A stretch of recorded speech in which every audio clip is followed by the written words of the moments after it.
talk all the time about observing, see what's going on. Is it working? Is it not working? But what is it exactly that we are observing, and when are those key moments? That's what we're going to touch on today. So starting with the 5 elements of a training session. Number 1 is always, is it organized? When we run through grassroots education, organized often is referred to as, are there cones in straight lines? Are there enough balls? Are there players in teams, in pennies? Which you'd be surprised at the amount of times that we don't end up like that. And so organization in itself is really important, but we encourage our coaches to observe. You don't know if something is wrong, i.e. the players are shooting the wrong way in the game, they're not quite sure what to do when they get the ball, you've got red, blue, and green bibs on the field, there's all sorts of things going on, but you don't know that unless you are observing, when you are watching. Now, once that organization is right, the next element is to observe them figuring it out. Now, this is really powerful. If you're playing small-sided games, when it's game realistic, it's really important to watch because they are not only figuring it out, but does it look like what you are trying to have them recreate from either the game or from a expected behavior that you are looking for your players to develop? We always talk for an easy reference in the build-out. If you are playing some kind of small-sided game, some sort of game realistic environment, are your players building out how you would like them to? So there is the organization of that. Are they in their formation? Are the right players in the right place? Unless we're working with really little kids, we don't tend to put our striker in at centre back in a practice game like that. It just doesn't work. That's not how we play on the weekend, so then we wouldn't do it in practice. However, if all of that is right, now when it is game realistic, they are figuring it out. Maybe you've given them material ahead of time. Maybe you've used a tactical board. Maybe you've worked through it with them as an example before they get going. And then they get going. You have to let them figure it out. And I want you to watch what is going on. Are they getting it? And if not, why not? Is it because the field is too small, the field is too big, the players are in the wrong place? All of the kind of organizational elements, but then we'll go a little bit more tactically. Are your players playing in the way that you want them to, and are they failing, or are they achieving it? Now, let's go a little bit deeper. Maybe you have a specified pattern. Perhaps the centre back taps it to the goalkeeper and then moves in to create a diamond in the back because you play 3 in the back. Or maybe your 2 centre-backs split the goalkeeper taps to one of them, and then you're in play. And now you have a pattern where maybe you bounce off the 6 out to the winger, or perhaps you go direct to the winger or break straight to the 9. There's all sorts of things that you could want for them.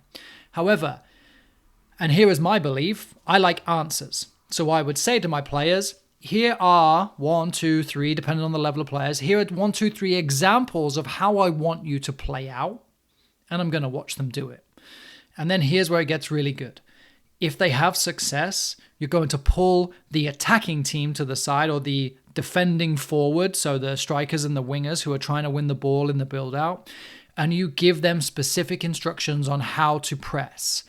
That pressure or the way that they press may come from what you expect an opponent to do, how you maybe want them to press in a game. If you want them to press high and hard and fast, then that's how you will instruct them to press in training. Or if you want to change up maybe just a different look for your building out team, you might go into a low block, a mid block. You might force them to one side of the field or another. And that's specific coaching information. And then again, when they start playing, you have to observe. Can your attackers press in the way that you want them to? Now, remembering we were working on the build-up, but perhaps you analyzed it's too easy for the players or it's unrealistic. Now you've had to change it again. Now you've added something new. So we have to observe again. We have to start all over again in our observations. Does it look like the game? Are our players figuring this out? Are they failing consistently? Are they having success? And I'm finding the right balance of about 50-50 perhaps that says we are going to fail as much as we succeed. And we are going to fail by trying to build out in a specific way. And again, whether that's against an opponent who presses the way that we do, because we like to work in a mid-block, which is the way I personally prefer, Or maybe it's because we know our opponent's going to press us really hard this coming weekend, and so therefore we are going to have to play against that build out, or against that high press, and that's how we're going to work on our build out. But it only works if you are observing. So there is a really impressive skill of coaching, having the patience and the trust in your training session plan that you are going to now be able to observe. Is it working? We always talk about reflection, and reflection being one of the biggest tools for a coach. Not only on did the session work, but what about it worked? What was my coaching like? Did it benefit my players? Did I meet their needs? Did I set them up for success, or did we fail? All of these questions that come on through reflection, but we only know that if we observe. I'll layer in a second element of observation, which is having a notepad and a pen in your pocket. You can write things down. You can be objective. You can have a better memory when you sit in the car after practice, or you sit at home when you get back and you look at the notes that you made during training. It could be aligned with your session plan. It could just be comments. This is something that you can figure out. I personally just write comments around the session plan. Players that it worked, circle players that I had in positions. If I like them, I highlight them, I asterisk, I put marks next to them if I think they've done a really good job. And I try and build as accurate of a picture on my piece of paper at the end of training as what I saw if I was re-watching the film. So then we move into other elements and other nuances of our game. If I'm doing game realistic training, which hopefully if you are listening to this, if you've followed me for long enough, you know that's what I believe in. That's my methodology. It's the way I train the players that I work with. Hopefully it's the same for you.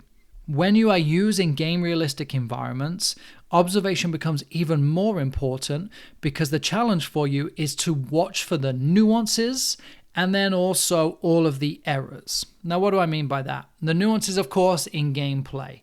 We are looking for greedy and aggressive forwards. They want to beat players. They want to be selfish. They want to score all of the goals. But then in my observation, I'm watching. Are they taking it too far? Are they not doing enough? Are they upsetting everybody else in our training environment? Are they too greedy? We can decide what too greedy might look like.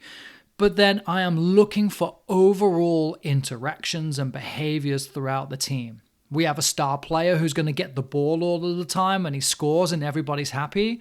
Well, that's a pretty nice scenario to be in. But what if we've got an outsider who's part of the team but doesn't quite keep up and keeps making mistakes, and then players start getting on that player? Now I have something to handle in that moment, but I only know it if I observe. And let me give you a reference point. Have you ever had a parent come to you and say such and such is having a hard time with such and such in the team? You know, Johnny is having a hard time with Greg in the team.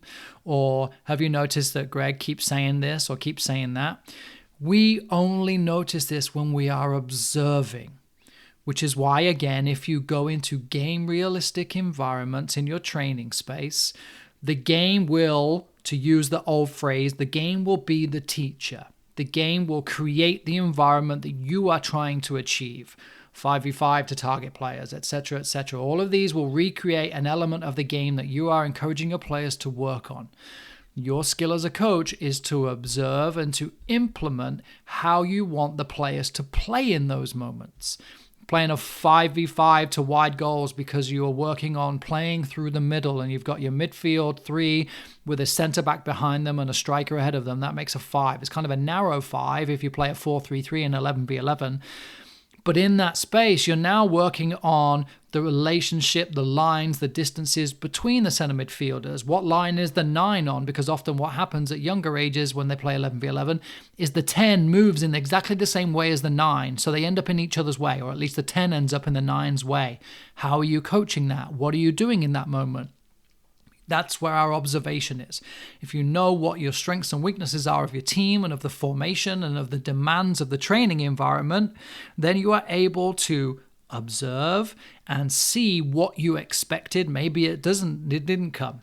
And again, I'll give you another story. On my A license, I had 5 scenarios that I thought would come up in the training plan. Number 2 came up, the others didn't, and something different came up. So I felt I was prepared to address what I expected And then as part of my reflection, I noted that something else came up, and that was an unintended consequence of something I had asked one of the players to do. Everything we do has a consequence, has an unintended consequence. And so I was ready.